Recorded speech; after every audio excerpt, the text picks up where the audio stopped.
Welcome back to Watch Talk. On today's video, we're going to be talking about one of my favorite brands of all time, Rolex, and one of my favorite lines from them. If it's not my very top favorite, it's got to be in the top three. It's the Rolex Datejust line. So with the Rolex Datejust, it dates back to 1945, believe it or not. And the horology with it is that it came out. It was the first automatically winding watch with a instantaneous date change at 12 o'clock. That's very unique. No other watch had that. So it made some moderations over the years. We're going to be talking about a couple different reference numbers, but the Datejust, honestly, there's so many color combinations. There's so many, options out there that it's really, I can't go through every single Datejust, but they're so versatile. They have 100 meters of water resistance typically. This is the first part of a series I'm actually doing. I'm going to do a video on every single type of Rolex line. So I'll do one on the Submariner, the GMT Master, so on and so forth. There's so many out there. The first model was 4467. That was the first model. So that didn't actually have the Datejust on the dial. That was 1945. Winston Churchill was gifted one after the war, believe it or not, with his crest. I don't know if you knew this, but his actual family crest in the back of it, which was pretty amazing for Rolex to gift him that after the war. Because if he didn't stop Nazi Germany, who knows what the world would be if it wasn't for Winston Churchill, one of the best men in the world. Then in the 50s, they actually started putting Datejust on the dial. I believe Winston Churchill's did not have Datejust as the line I just mentioned, but they started putting them on the dial around the 50s. So when we talk about older Datejust, Rolex, when we talk about older Rolex in general, the quality and the finishing, I have to say this, is not what we expect today, right? Rolex today is very famous for being one of the highest end brands out there on the market. It's not the highest end, brand on the market, but it is mass produced and has very good quality. I don't think any other brand has the quality and the movements that Rolex does. So they later on they used acrylic glass that the sapphire they didn't put sapphire until the believe 85 or a little around that time. 85 was, and they switched over. They were 316 ounce stainless steel, which is an industry standard. Tag Heuer uses it, the one I'm wearing. You can find 316L on like the Chinese. You can find it on like Chinese watches, very cheap. Full stainless steel like Pagani Designs or Invicta Pro Diver. That has it's all 316L stainless steel. Not very expensive material, but if it's used right, it could turn out very well with the beveling and the polishing. It all depends on how it's produced and how it feels, because there could be different types of stainless steel in different watches.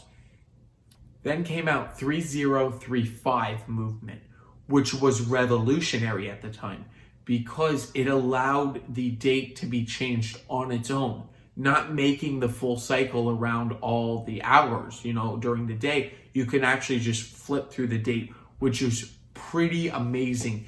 And that movement was in the mid-range. It wasn't in the, the old watches, but then later on they used this movement, I believe in the, they started using it in the 70s, maybe 60s, but 70s around, and that carried on until the 90s or the late 80s, which they changed it to the 3135. So when they changed it from the 3035 to the 3135, honestly, if you talk to a watchmaker that repaired both of the movements and serviced them, they're honestly the same kind of spec sheet. They have the same functions. They upgraded the movement, the parts in there a little bit. But honestly, that shows you how timeless the Datejust really is. Even the movement in the back of it really didn't have too many iterations. If you look at, I'm showing all these watches next to us, they all have basically the same look. Even back in 1945, they did add new types of watches. They added the Cyclops in the 60s, I believe, around the 60s, 70s. They added that. Now, with adding that makes it more famous. So they added certain type of, things in there. Now I've talked a little bit about Winston Churchill with this watch, but I want to talk about the movie aspect because this watch has been in many movies. It's not one watch, this line has. My favorite dark comedy movie ever was American Psycho. And what other watch would he be wearing in American Psycho if it wasn't a two-toned Rolex Datejust? I believe that's either an 84 or 85, and it's two-toned with, I didn't get a good look at it, with a face with lines through it. So it's very, very cool. That watch actually used acrylic. You can see it dome. And it used the older movement, the 3035 movement in that one. And Patrick Bateman is wearing it. It's a classic movie. He's with it. He says, "Don't touch the watch." And Rolex didn't even want him to wear that watch, even though there's a cult following on that watch because he wore it. It's crazy that Rolex said not do it. Well, he is a serial killer in the movie, so maybe that's why. But it's very, very cool to see Rolex Datejust on his hand. That's something, if he was a yuppie in the 80s, he would be wearing that. It was very mainstream Rolex then, especially two-toned. It was very famous on the Jubilee. Then we take it a bit later, to 1988. It came out. Another movie, very underrated, actually plays in the part. You can see Harrison Ford. Yeah, the Harrison Ford is wearing this watch. Frantic. I don't know if you've heard about it, but it's one of the underrated Roman Polanski films. One of the best, in my opinion, honestly. I think it's one of his best works. Harrison Ford. I won't spoil too much of the story, but he goes to Paris with his wife, and she's gone. So you could see him winding the watch. You can see him looking at it. He's getting paranoid. He's talking to his children. Very, very cool to see Harrison Ford wearing a Rolex Datejust. I believe it's stainless steel on a Jubilee, and I think there's factory diamonds in the face. I'm not 100% sure on that one.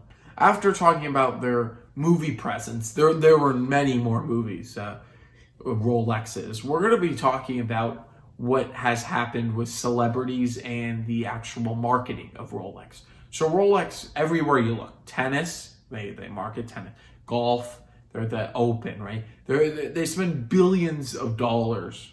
It's got to be at least in the billions on advertising because they're the sponsor of all these huge sports.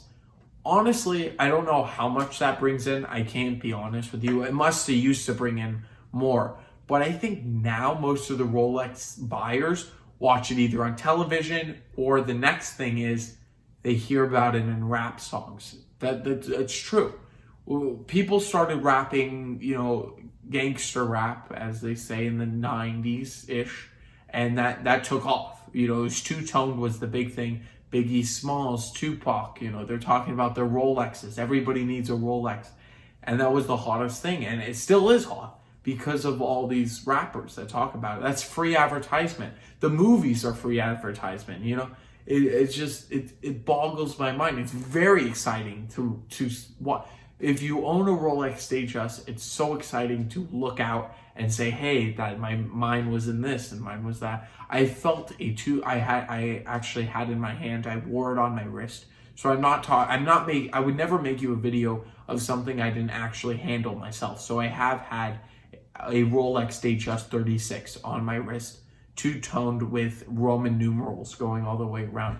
A great watch, early 2000, I believe 2001. It was 2001, and there was no drill lug holes. That I remember about the watch, but it was a pressed clasp. I don't remember the reference number, but I know I was wearing that watch. So that was a very cool watch. I held it for a night. I had it all night long. A nice friend let me wear it. It was just a fantastic watch, and ever since I wore that Rolex Datejust, when I was wearing it, I felt so special. I felt Like you make it in the world. So it's one of the, like, I'm not saying buy something to make you feel special. It's something very low key. Like it's not very noticeable, the Rolex Datejust. It's more noticeable with the Cyclops, and it had a Cyclops, and especially if it's two-tone, but the smaller watches people don't go after and look for. So I like a watch that not everybody knows about, but if you know about watches, you know it. Very fun to have a type of watch like that. And holding one and feeling one and wearing one, it feels a lot better. This is a Tag Heuer. I wear it every day. The Rolex Datejust felt a million times better. Just the finishing, the polishing, the beveling, everything about it felt like higher quality. And I'm not going to lie. Is it worth the justified price tag? You're going to be paying out around $5,000, around that, if you want a good quality Datejust, two-tone, a little older model, maybe around $5,000. That's what they sell for. Maybe you get a good deal around 4, 3. I think you're getting into the vintage stuff. I would stay away from vintage Rolex if you're trying to look for. I don't want to say they're bad. They're not bad watches. I would love a vintage Rolex Datejust, but they're not the quality we know and love today.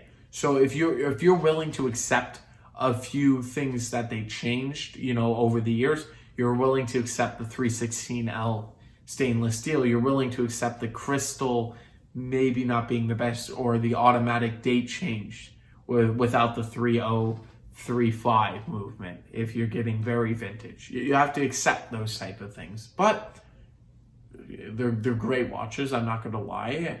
The 36 people say is too small. We're going to be coming into there's other lines too, the Rolex Datejust 2. So that came out, wasn't very successful. It's 41 millimeters. They called it 2 for some reason, but I don't know why they called it that. There's different iterations. It ran for a few years. It slugged around. They actually canceled it. They revived it, I believe, in 2016, the Rolex Datejust, and they called it 41. They didn't call it Rolex Datejust 2. They changed a few things with the bezel, but it's the same. It's the same. They didn't really. They made it a bigger watch, and that's what they did. There's nothing wrong with that. I think 41 for a dress watch for me is big. This is 39. I like doing sub 40. I'm not the tiniest small wrist guy, but I just like something a little smaller. My opinion. I think the Rolex Datejust 41 in full steel is a great watch. I'm not going to lie. One of my favorites. So it is a great watch out there. It's fantastic. If you're a bigger wrist guy, go for the 41. If you want something a little low key, or maybe you have a smaller wrist, go for the 36. And even if you want something even smaller than that, they have them. I've seen 24 millimeter Datejust all the way up to 41. So there's so many options. There's dial colors. There's just everything different about a Rolex Datejust ever possible. There's Arabic, there's a Roman, there's this, there's that. So there's just everything absolutely different about each Rolex Datejust, and that makes it special for you. When you look at a Rolex sub, right, there's different iterations through the years. There's vintage subs from the 80s, 70s, 60s, 50s. It goes all the way back to the 50s, but Rolex sub really hasn't changed since like the big crown days with Sean Connery, as we know. But we'll get to the sub in another video in the future. So what has the Rolex Datejust now in 2020? So it's 2020 now. Hasn't really changed. There's nothing wrong with it. I think the Rolex Datejust is good to stay like that for the next 100 years. It's something that doesn't change, and it shouldn't change. Rolex should not change the Rolex Datejust. I like the history of Rolex. I'm going to make this a multiple part series. I put a playlist together and put it up there for you. Next one, please subscribe. Please like the button. It really does help the channel. Catch you in the next one.